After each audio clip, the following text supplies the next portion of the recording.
کہ ہمارے سنیوں نے اس میں کوئی حصہ نہیں لیا. چاہیے تو یہ تھا کہ بریلوی مسلک کے لوگ اور سنی مسلک کے جو لوگ تھے ان کو بھرپور حمایت کرنی چاہیے تھی اس کی، لیکن وہ تو کفر کے فتوے لگا رہے ہیں، وہ تو اس پر کفر کے فتوے لگاتے ہیں. لہٰذا میں ان سے درخواست کرتا ہوں کہ یہ فتووں کی مشینری کو بند کر دیں. آپ کے کسی کو کافر کہہ دینے سے کوئی کافر نہیں ہو جائے گا.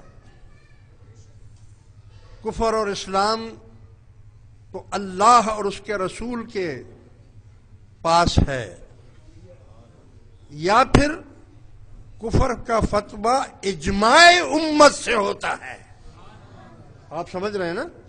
اجماع امت، جس میں پوری امت یہ فیصلہ کر دے کہ ہاں قادیانی یا مرزائی کافر ہیں، تو ان کو ہم کافر مانیں گے. کیوں بھائی؟ ہاں، جو ختم نبوت کا انکار کر دے اس کو ہم کافر مانتے ہیں، جو اللہ کا انکار کر دے اس کو ہم کافر مانتے ہیں. اس کے علاوہ ہر شخص اپنی مسجد کے چند نمازیوں کا ایک ٹولہ بنا کر وہ کتابیں لکھنا شروع کر دے، وہ ٹھپے لگانا شروع کر دے، وہ کفر کے فتوے لگانا شروع کر دے، تو بھائی ہم یہ 2 اینٹ کی مسجد والوں کے فتووں کو ہم نہیں مانتے. ہم کسی کو کافر نہیں کہیں گے. ہم کیوں کافر کہیں بھائی؟ ارے کافر کو کافر بولنا بھی اسلام میں جائز نہیں. کہ آپ کسی کافر کو یہ مت بولیں کہ آپ کافر ہیں. کہیں ایسا نہ ہو کہ وہ کافر ایمان لے آئے،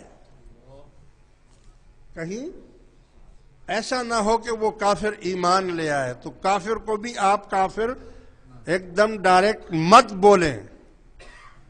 آپ مسلمان کو، ایک انٹرنیشنل مسلمان کو، ایک سنی العقیدہ مسلمان کو، ایک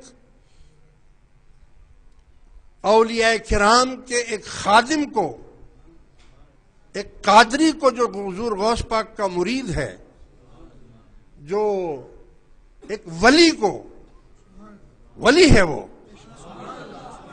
اور ولیوں کی مخالفت ہمیشہ ہوتی ہے. یہی تو اس کی صداقت ہے.